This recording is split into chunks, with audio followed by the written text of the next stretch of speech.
தலைநில குறிஞ்சி தந்த தலைவன் தமிழ் இறைவன் நமது முப்பாட்டன் முருகப்பெருந்தகையின் புகழ் போற்றும் சிலை இதோ உங்கள் இல்லத்திற்கு தரமான கலைஞர்களால் உருவாக்கப்பட்டு தமிழரின் அடையாளமாக விளங்கும் ஒற்றுமை சின்னம். இந்த சிறப்பு சிலை தலைவனின் தெய்வீக ஆற்றலை உங்கள் வீட்டில் பூரிப்பிக்க செழிப்பையும் நலனையும் கொண்டுவரும். இது வெறும் சிலை அல்ல, தமிழ் மரபின் அடையாளம், நமது முன்னோர் வழிபாட்டு பாரம்பரியம் மற்றும் உணர்வை பிரதிபலிக்கும் தெய்வீக வடிவம். உங்கள் இல்லத்திற்கு தெய்வீக ஒளியை வரவேற்க மலைநிலத்தின் தலைவன் முருகனை இன்று பூரிப்பாக உள்வாங்குங்கள். தமிழ் பெருமையை காக்கும் இந்த முருகன் சிலையை உடனே வாங்கி உங்கள் வாழ்வில் சமரசம் மற்றும் சக்தியை வாருங்கள். இப்போதே ஆர்டர் செய்யுங்கள். தமிழகத்தின் உன்னத பாரம்பரியத்தை உங்கள் இல்லத்தில் கொண்டாடுங்கள். வணக்கம். 1965ஆம் ஆண்டில் மாநில கல்லூரியில் மாணவனாக இருந்தபோது முதலாக இந்த பசும்பொன்னுக்கு வந்தேன். நான் சிறைச்சாலைகளுக்கு சென்ற ஆண்டுகளிலும் வெளிநாடுகளுக்கு சென்ற ஆண்டுகளிலும் நான் வர இயலாது.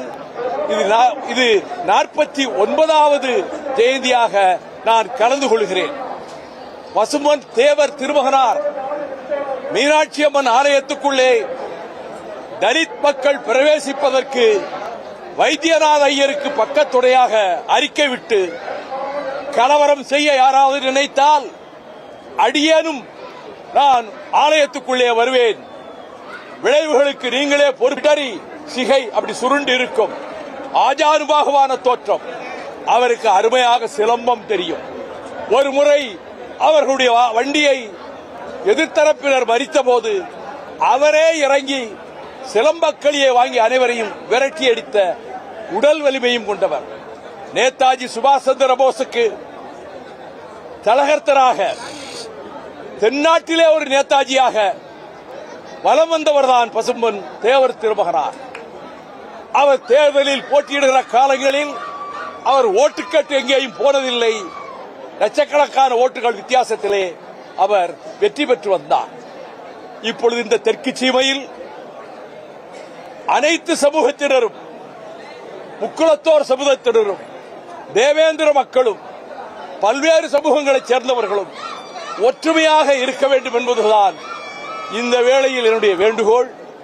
கசப்புகள் எல்லாம் கடந்த காலத்தோடு மறைந்து போகட்டும். வேற்றுமைகள் எல்லாம் அடியோடு விடைபெற்று போகட்டும்.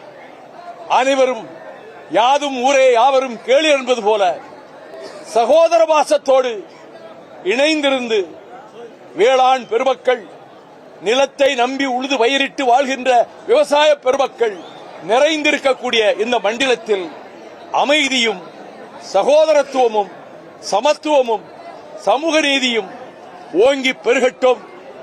அதற்கு இந்த தேவர் ஜெயந்தி ஒரு பாதை அமைத்துக் கொடுக்கட்டும் என்று கூறி, அந்த ஒற்றுமை உணர்வு தமிழ்நாட்டுக்கு மிகவும் தேவை என்பதையும், சாதிமத சளக்குகளும் வேறுபாடுகளும் நம் எதிர்காலத்தை அழித்துவிடும் என்பதையும் இளம் தலைமுறையினர் உணர வேண்டும் என்பதையும் இந்த வேளையில் நான் இங்கே வந்து பசும்பொன் தேவர் திருமகனாருடைய நினைவிடத்திலே மலர்களை தூவி அவருக்கு வீர வணக்கம் செய்கின்ற நேரத்தில் தமிழ்நாட்டினுடைய தன்மானத்திற்கும் வீரத்திற்கும் இளைஞர் உள்ளங்களில் புயல் வீசி வருகிற என் அருமை சகோதரர் செந்தமிழன் சீமான் அவர்கள் நானும் ஒரே வேளையிலே இங்கே வந்தது எனக்கு எல்லையற்ற மகிழ்ச்சியை தருகிறது. அவரது முயற்சிகளும் வெற்றி பெறட்டும் என கூறி விடைபெறுகிறேன். நன்றி, வணக்கம்.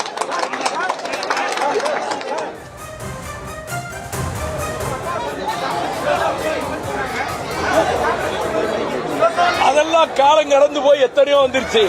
அந்த எதிர்ப்புல இருந்து பசும்பொன் தேவர் திருமகனாரே அன்னைக்கு சொன்ன உணர்வோடு இருந்த மக்களே அது வெளியில இல்லையே.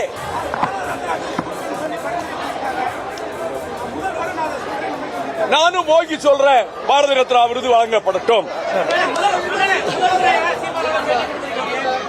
ஆமா, அவர் நான் ஆஸ்பத்திரியில் இருக்கும்போது கூட அவர் வந்து பார்த்தாரு. அவருக்கு உடம்பு சரியில்லைன்னா கவலையோட நான் அவர்கிட்ட பேசுவேன். நானே எங்க அண்ணனும் அம்மா இறந்ததுக்கு 2 பேரும் ஒன்னா நின்று பேட்டி. ஆமா, கடிக்கப்பட்டு வீட்டுக்கே எங்க அம்மா இறந்தப்ப ராத்திரியோட ராத்திரியா சீமார் வந்துட்டாரு. தொடரும் அண்ணன் கூட நாங்க தொடருவோம்.